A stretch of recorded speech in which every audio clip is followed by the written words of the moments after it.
So wonderful. So thank you all for being here on behalf of Breast Connection, Prevention Plus Healing. We are a group. Actually, we came together, the four of us, incredible ladies, Ann Crook, Dina Legland, Erin Price, and myself. The universe brought us together, and we all had a vision to create a community, a place where we can share our experiences and help one another in support and emotional support, and help one another with what we've learned along the way. So that brings us to, this is wonderful. Erin just pulled up. Thank you so much. This is our slide that shows all of the co-founders. So again, it is Ann Crook of integrativeradiance.com, Dina Legland of wellnesswarriorsforlife.com, Erin Price, the creator of the Mastectomy Guide, and myself, Lisa Casenti at lisacasenti.com. So we will be putting our links in the chat so that you can be able to connect with us. And we just want to wish you a happy International Women's Day. And we are really very excited to be here tonight with our guest speaker, Leslie Heron. Before we do that, I would like to just give the co-founders a chance. We'll go around the room and we'll just give you a little glimpse of what it is that we do. So Ann, let's start with you. Hi ladies, happy International Women's Day.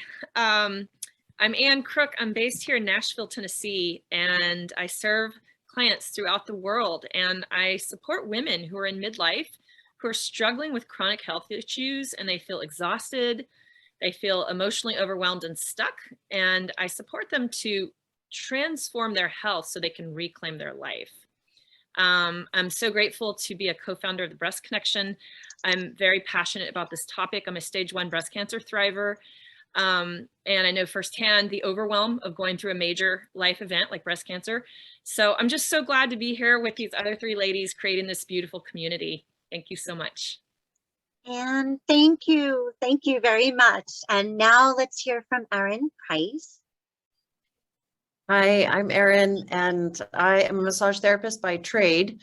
I had my first mastectomy patient come in my room, a few years into practicing, and it was just an absolutely pivotal moment for me where I got to see just how impactful the surgeries are from breast cancer on body, mind, and soul. And so I set about creating resources to help women as they're going through their breast surgery, and trans people as well.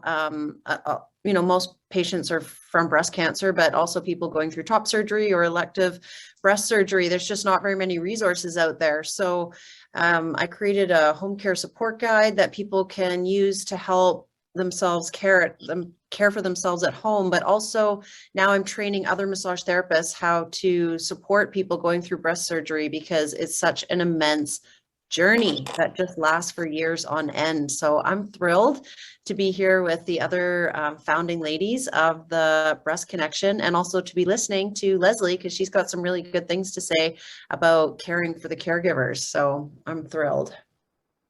Thank you, Erin. And Dina, let's hear from you. Hi, everyone. I'm Dina Legland. I am a registered nurse and a transformational health and life coach. And what I am so passionate about and who I help are women in remission who actually feel like they're being judged by others. They feel invisible and misunderstood, and they feel like things are out of control.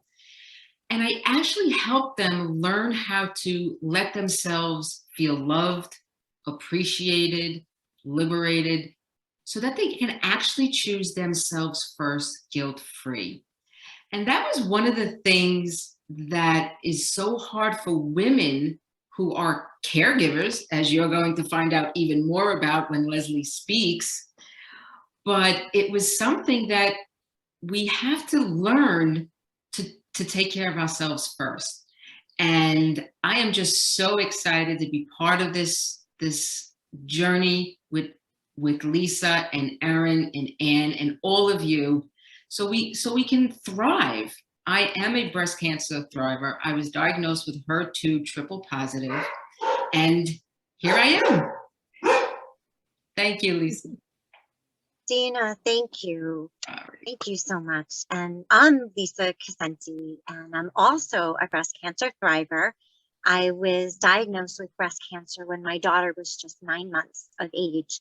So I bring that perspective about being a new mom and going through this journey and single mom.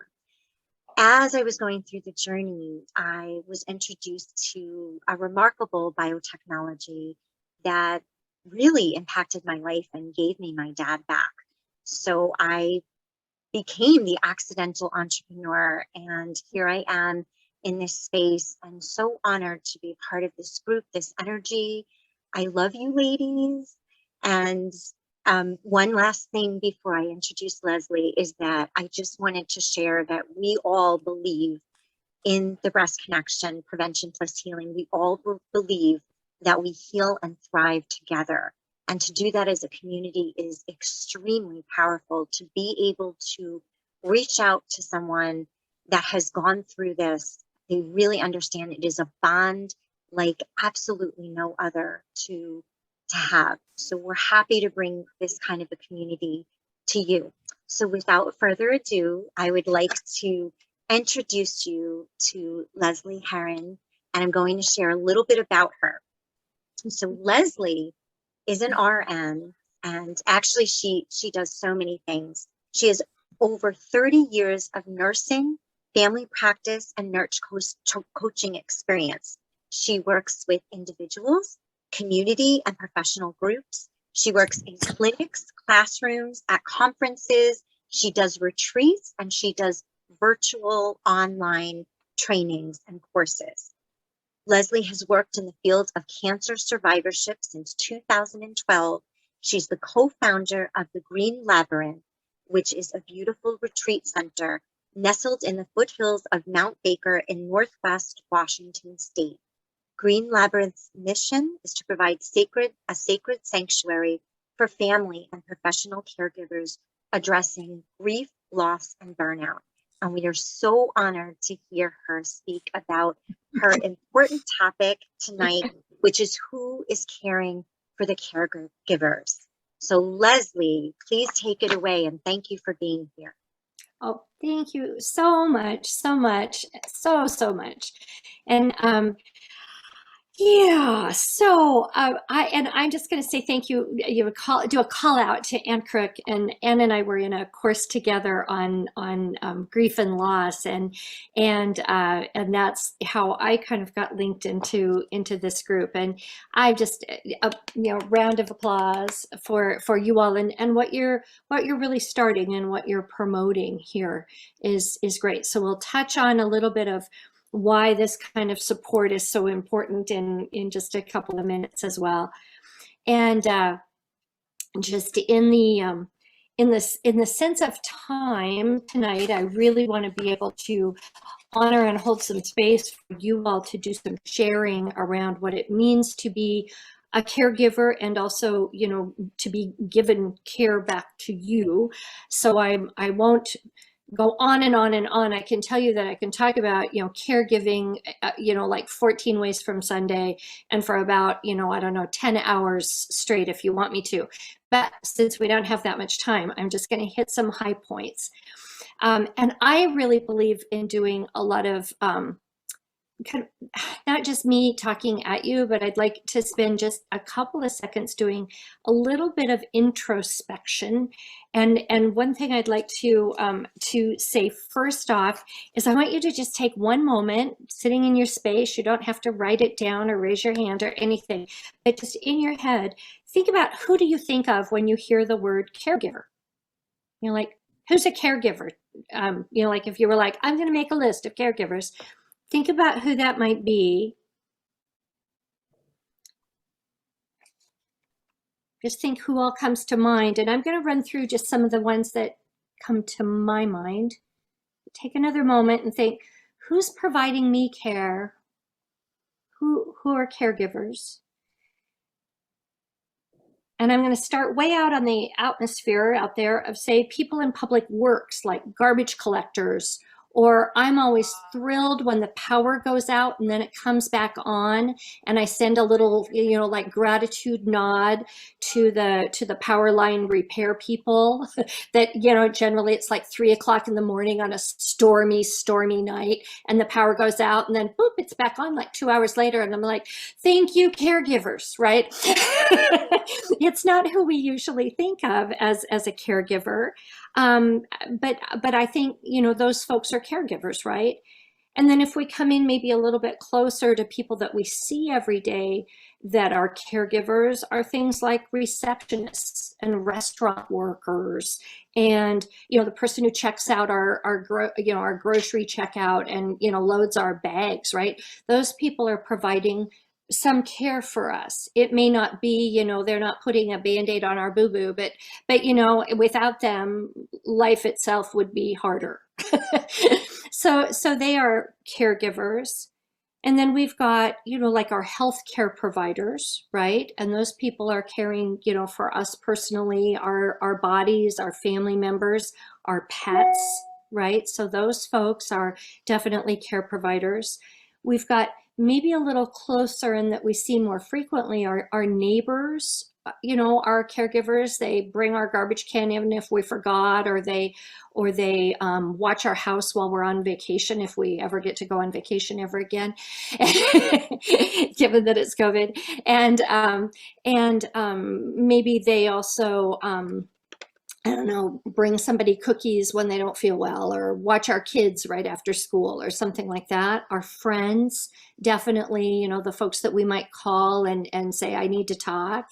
Those are our caregivers as well. And then we've got, certainly things like grandparents and parents, whether we're grandparents and parents or, other grandparents and parents in the world are caregivers, other family members, siblings, and maybe even kids can be caregivers. Kids are caregiving for their pets, and maybe also they're, giving you a picture when you don't feel so great and you get to put it up on the fridge. And so even our kids are caregivers. So just thinking about that when we think about who's caring for our caregivers, when we think of ourselves as being caregivers, in some ways we're also giving to all those caregivers. So it's kind of this big flowing, infinity sign of caregiving. We turn on the computer so that we can get together like this and provide care for each other. And, someone's running that power grid so we can do this, and and making sure that the lights stay on while we're doing it. So, and I see this lovely fuzzy kitty cat over here in the corner, and there's some caregiver that, keeps that kitty cat, fed every day, and that would be Anne. And then there's some caregiver that she takes that kitty cat to, once a year for their checkup or something. And so we all kind of meld and flow together. So keeping that in mind as we go through this, I just wanted to think about, invite you to think about who has provided care for you just today. And not, and I'm thinking, somebody directly, somebody more like in your home or directly in your life, or maybe on the phone with you today. Think about just, maybe there's a whole string of them, maybe there's one person, but think about who has provided you some care today. And take a breath into that.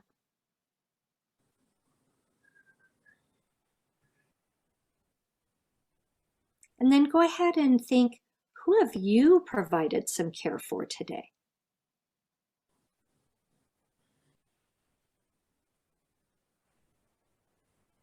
And think about those really close people on that inner circle, maybe a child or a parent or your animal, a loved one. Who have you provided care for today? And what did you do that showed that care for them? Did you make them a cup of coffee? Did you make them breakfast? Did you fold some laundry? that they're going to wear another day? Did you provide someone some support on the phone when they were feeling kind of blue?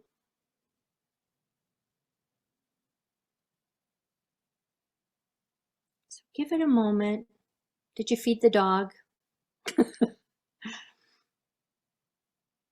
Did you buy some groceries that filled the fridge that's going to fill somebody's tummy? Breathe into that for a moment.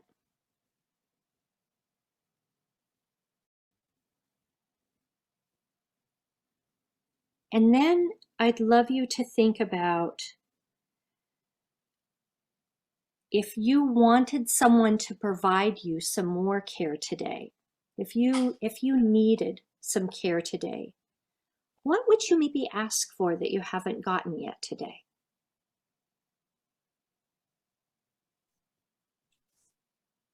What care do you need or do you register as being maybe not at the full mark? And what would you ask for if you wanted to ask for some care today?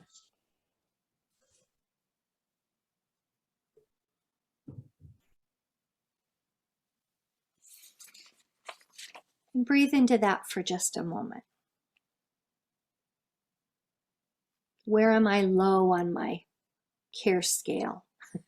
And what would I ask for to fill that care scale back up a little bit? So this kind of puts us into kind of that caregiver squeeze a little bit. And what that really means is, you know, who's caring for the caregivers? If we are all caregivers and we are all requiring care, right? Then you'd think that this infinity sign, you know, would be like this ebb and flow thing, and it would be really easy. And I'd give you a little something, you'd give me a little something, and we'd all be pretty much at this equilibrium and happy and all feel like our cup was filled up. And that would be beautiful if that worked. But alas, it does not. And so I want to think about, you know, sometimes in this caregiver squeeze, we kind of have the classic thing, like we have, you know, being an adult human being and maybe having kids that we're taking care of, and then maybe adult parents that we're taking care of, and we're kind of squeezed in between. You know, we got to run, you know, mom to the doctor's office, but we've got to be home in time for the kids to get home from school. We've got to make sure that the kids get their homework done, but there's, you know, the television program that they really want to watch, but you really want to get out the door to book group, you know, and there's those kind of classic squeezes that we think about. And what usually gets squeezed out of the middle of the Oreo cookie is our self-care, right? We're like, okay, well, I'll sit here and help the kid with the homework, and I'll make sure that dinner gets done, and I'll get ready for work tomorrow, and I won't go out to book group, and I won't get a shower, and I'm probably not going to get enough sleep. And so kind of that caregiver squeeze that happens. There's that caregiver squeeze between family and work, you know, and you know, I definitely hear with Dina that you're, you know, a nurse, and I'm a nurse, and there's other people that are caregivers, healthcare providers, our doctors and our veterinarians and our pediatricians and things like that, you know, they're taking call in the middle of the night, or they're working late to get those last charts done, or they're calling somebody back after their x-ray results. But then they've still got to pick up the kids from daycare and get home and make dinner and make sure the laundry's done and things like that. So that, you know, so there's that family and work thing. Maybe work needs you to work on a Saturday, but that's when the kids' soccer game is. Maybe there's these conflicting needs between family and work, and that can be a big one for caregivers. Another one that's common but not really talked about is family caregivers who need care. So maybe you are the mom or the grocery buyer or the dinner cooker or things, but you have cancer, you have a headache, you broke your ankle. And there's that caregiver squeeze there where you're like, no, I'll just hobble around of my crutches with my broken ankle and get everybody dinner and, borrow my neighbor's car that's not a clutch so that I can get the grocery shopping done, and prop up my leg on the garbage can while I'm trying to get the emails finished. And so that's one of those ones where we often don't think about our caregiver squeeze so much. But when we're trying to schedule family events and meals and social gatherings, and as well as feeding the dog and getting the laundry done, and then we ourselves need some care, our care meter is low, then we're not really being honest with ourselves about the way that caregiving infinity symbol goes.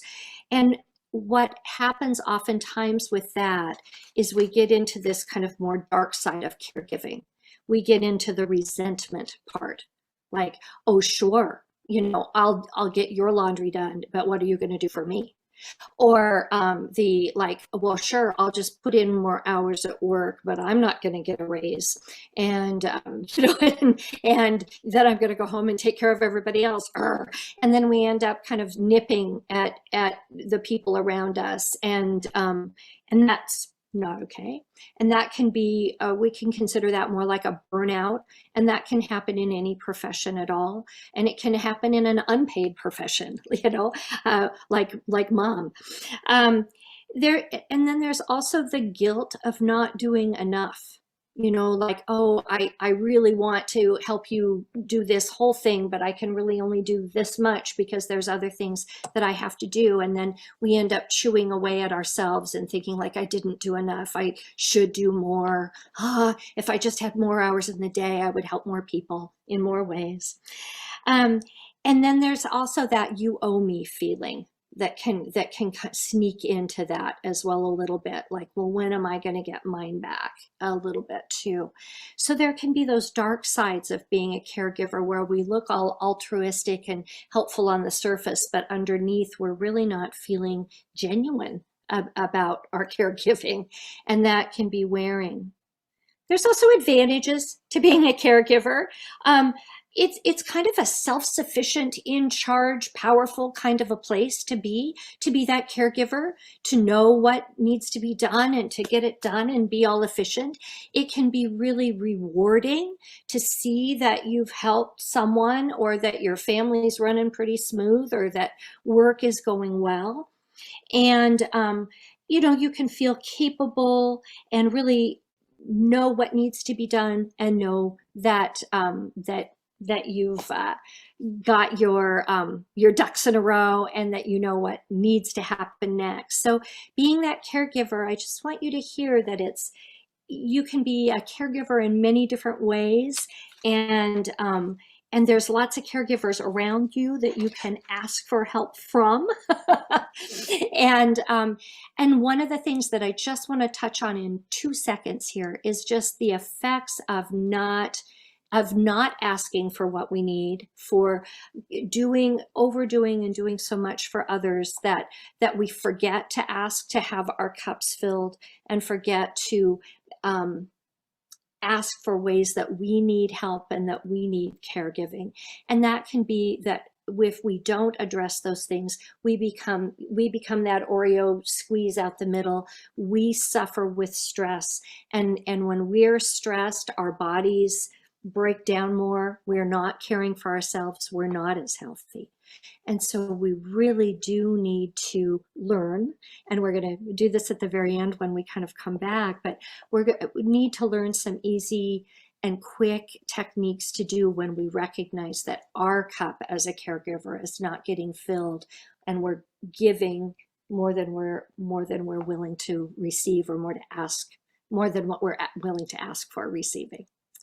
So with that big, broad intro, I would love to open it up for all of you and have a bit of sharing time. Where are you caregiving?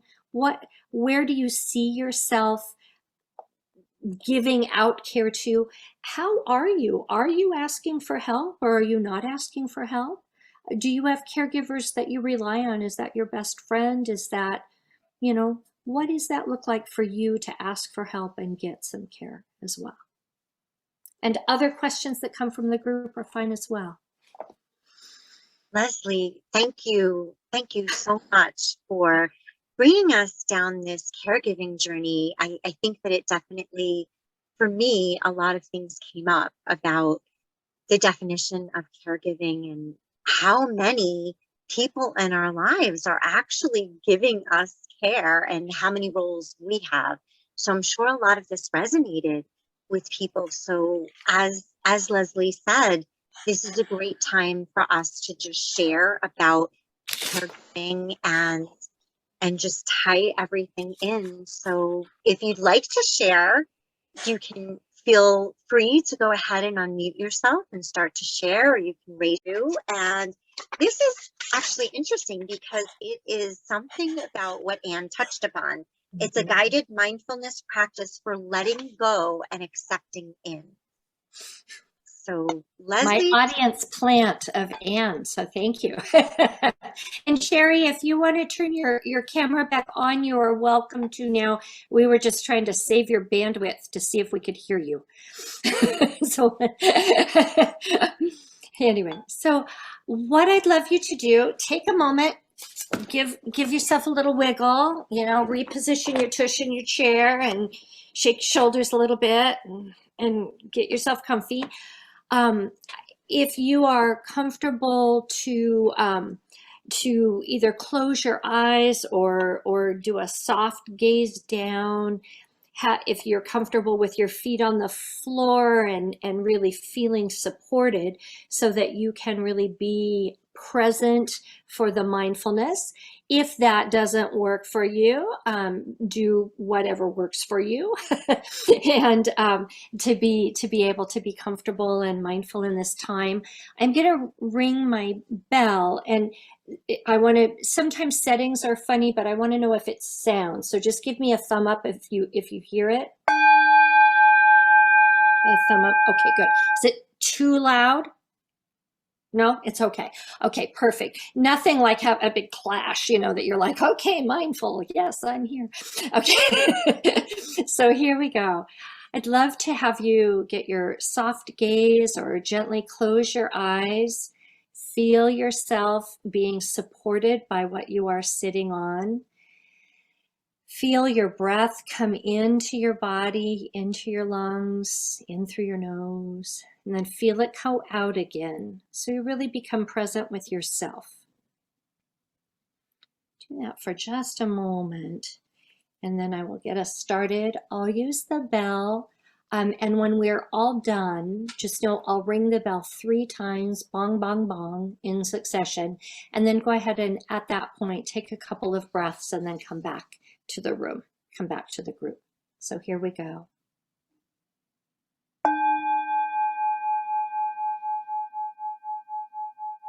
Breathing in through the nose, if that's comfortable for you, and out through your mouth softly.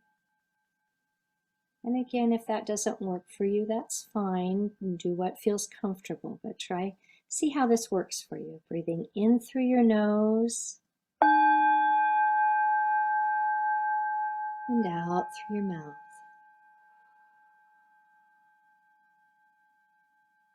And in through your nose and out through your mouth. And keep that up, gently breathing in through your nose and out through your mouth.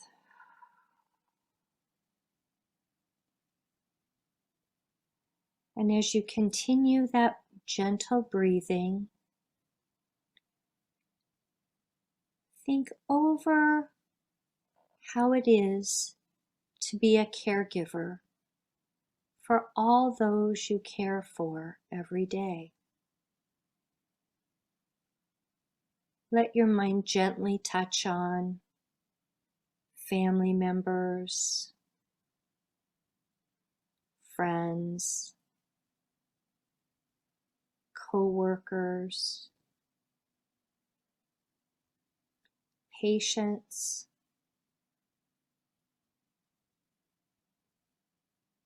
those around you in your neighborhood and in your home, your animals, the people that you smile at or say thank you to.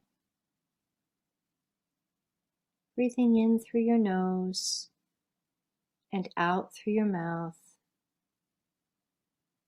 gently letting your consciousness touch on everyone you provide care for, day in and day out.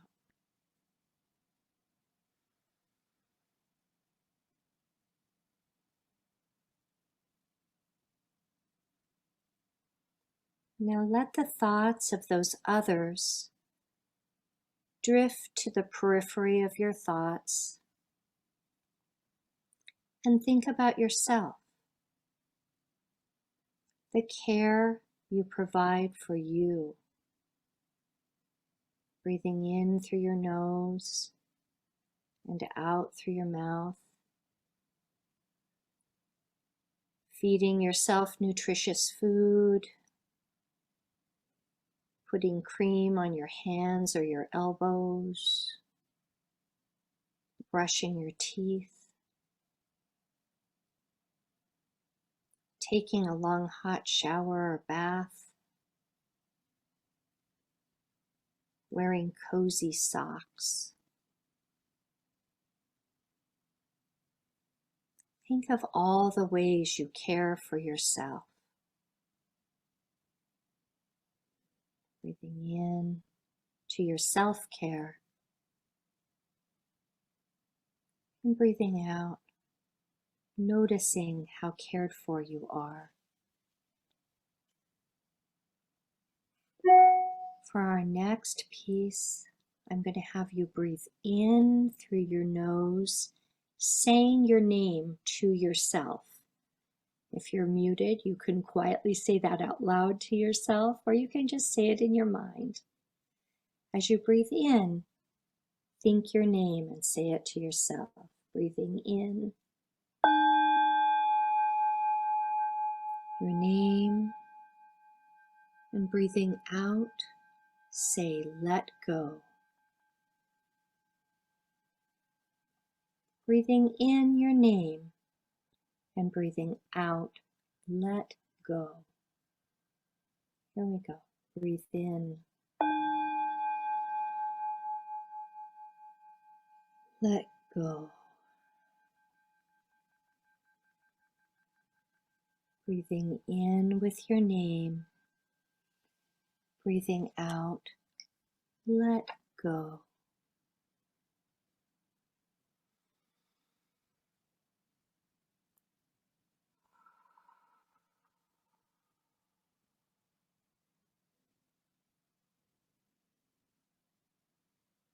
Breathing in with your name. Let go.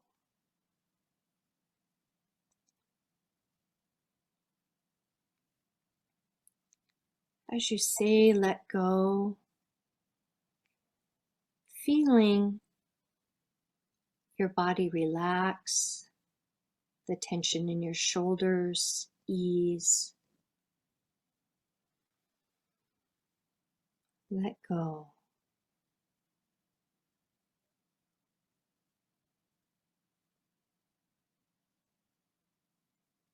In the next section, you're going to use your name at the beginning of your breath and then open. Your name, open.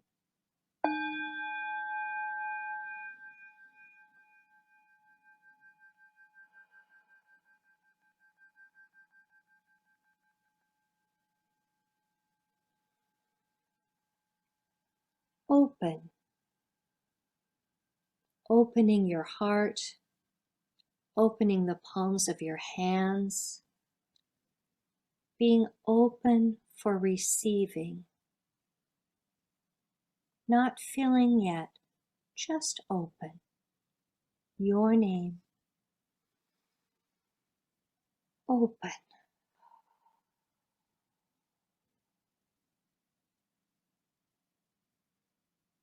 2 more breaths with your name and open.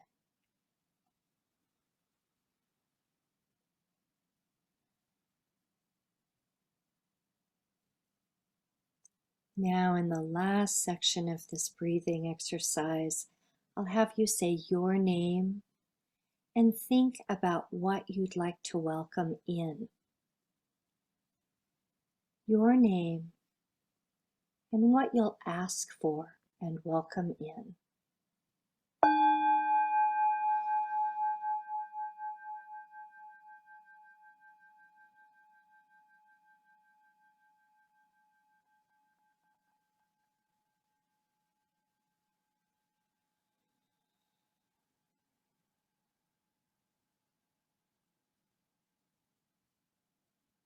Your name and what you're welcoming in.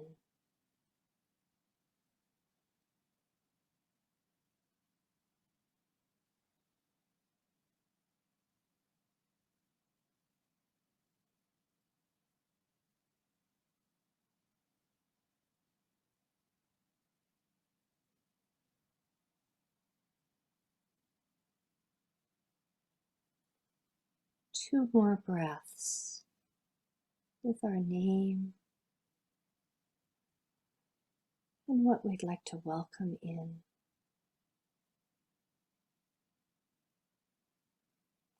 Feeling our hearts open to receiving,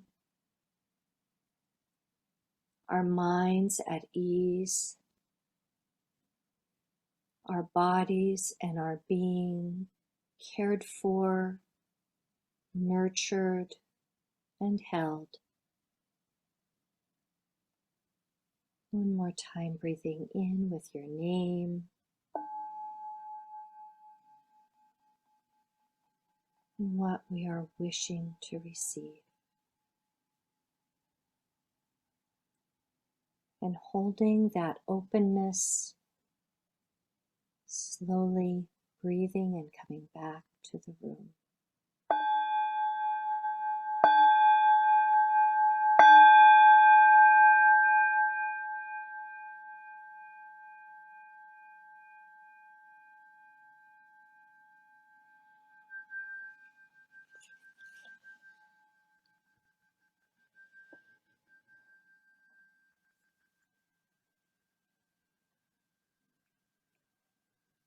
And if anybody would like to share of either what came to you or how that felt, or if that opening felt needed, I'd love to hear from you, because that's part of the healing as well, is to recognize what we need for our care.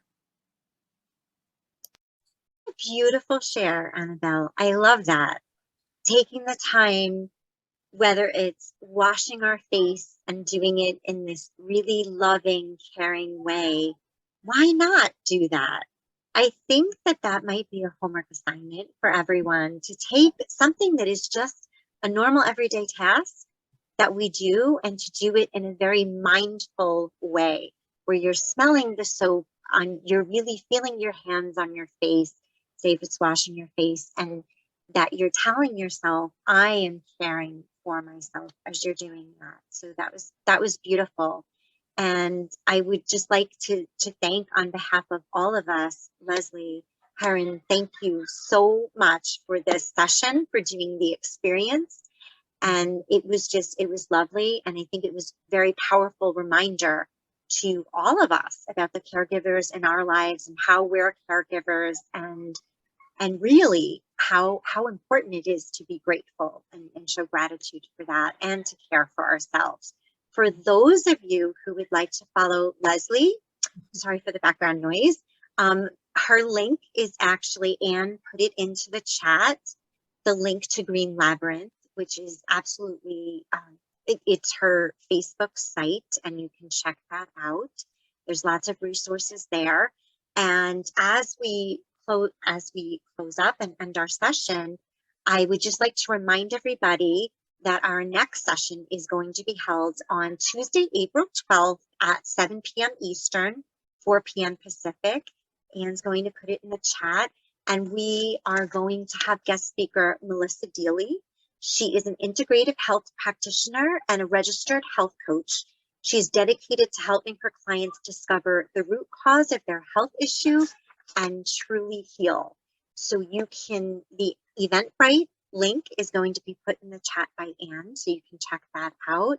And as we end, I would just like to ask Erin to please put up our slide to remind you that we are so grateful to have you here, all of us co-founders of the Breast Connection. So that's myself, Erin Price, Anne Crook, and Dina Legland. So feel free to reach out to us by any and all of our links. I think Anne might be putting them in the chat as well. So thank you for doing that.